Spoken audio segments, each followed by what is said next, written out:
America ने जिस तरह से वेनेजुएला पर कब्जा किया है और वहां के राष्ट्रपति निकोलस मडूरो को बंधक बनाया है, यह इस सवाल को जन्म दे रहा है कि डोनाल्ड ट्रंप का अगला टारगेट कौन है। क्योंकि कमजोर देश अब दहशत में है कि कहीं अगला नंबर उनका तो नहीं। ऐसा इसलिए क्योंकि ट्रंप समय समय पर चेतावनी देते रहते हैं। आज के इस एपिसोड में हम इसी को लेकर बात करने वाले हैं कि आखिर वो कौन कौन से देश हैं जिन पर अब अमेरिका की नजर हो सकती है। नमस्कार, आप देख रहे हैं पॉलिटिकल पंचायत का खास शो दुनिया की पंचायत। मैं हूं आपके साथ श्वेता चौहान। डोनाल्ड ट्रंप अब ये साफ कर चुके हैं कि वह केवल गरजते नहीं बल्कि बरसने की भी पूरी ताकत रखते हैं। ऐसे में देशों के मन में ये सवाल आना लाजमी है कि ट्रंप अब आगे क्या करेंगे।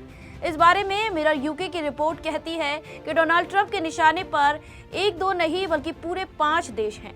इस लिस्ट में सबसे टॉप पर है ग्रीनलैंड, जिस पर अमेरिका इसलिए कब्जा करना चाहता है ताकि वे अपनी सुरक्षा कर सके। ऐसे में कयास लगाए जा रहे हैं कि डोनाल्ड ट्रंप का अगला टारगेट ग्रीनलैंड हो सकता है। हाल ही में निकोलस मडूरो को बंधक बनाने के तुरंत बाद ट्रंप ने कहा कि हमें ग्रीनलैंड चाहिए। इसका हमारे लिए रणनीतिक महत्व है। ग्रीनलैंड के चारों ओर रूसी और चीनी जहाज मौजूद हैं। ट्रंप आगे कहते हैं कि हमें नेशनल सिक्योरिटी के नजरिए से ग्रीनलैंड चाहिए। डेनमार्क इसे ठीक से सुरक्षित नहीं रख पाएगा। बता दें कि ग्रीनलैंड डेनमार्क का एक ऑटोनोमस पार्ट है। वहीं इससे पहले डोनाल्ड ट्रंप ने ग्रीनलैंड में लुइसियाना के रिपब्लिकन गवर्नर जेफ लैंड्री को विशेष दूत के तौर पर नियुक्त किया था। इस नियुक्ति के बारे में ट्रंप ने कहा था कि अमेरिका को राष्ट्रीय सुरक्षा के लिए ग्रीनलैंड की आवश्यकता है और हमें इसे हासिल करना ही होगा। ये बयान इसलिए भी महत्वपूर्ण है क्योंकि जब डोनाल्ड ट्रंप सत्ता में आए तो वह उसी समय उन्होंने ग्रीनलैंड के स्ट्रेटेजिक लोकेशन होने और उसके खनिज संपदा होने का हवाला देते हुए उस पर कब्जे की बात कही थी। उस दौरान उन्होंने प्रेस कॉन्फ्रेंस में कहा था कि ग्रीनलैंड और पनामा नहर पर अमेरिका का कब्जा होना चाहिए क्योंकि ये दोनों अमेरिका की राष्ट्रीय सुरक्षा के लिए बेहद जरूरी है।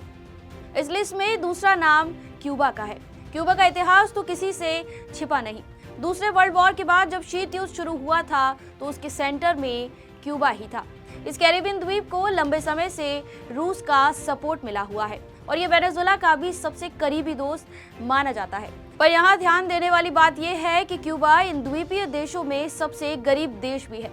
अमेरिका की इससे कट्टर दुश्मनी हमेशा से इसलिए रही क्योंकि यहाँ 1961 से कम्युनिस्ट शासन है। डोनाल्ड ट्रंप का मानना है कि मडूरो के वेनेजुएला की सत्ता से हटने के बाद क्यूबा दिवालिया हो जाएगा।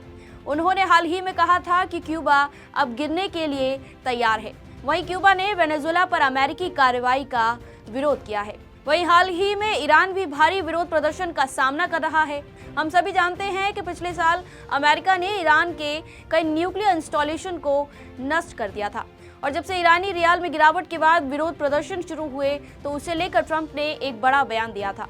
उन्होंने कहा था कि अगर ईरान शांतिपूर्ण प्रदर्शनकारियों पर हिंसा करता है तो अमेरिका उनकी मदद के लिए आगे आएगा।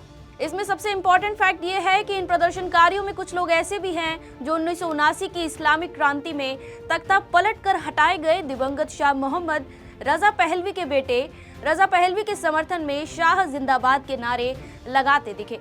वही रजा पहलवी जो आज अमेरिका में निर्वासन की जिंदगी गुजार रहा है। ऐसे में संभावना है कि अगर ईरान में सरकार बदलती है तो अमेरिका के समर्थन वाली रजा पहलवी की सरकार वहां बने।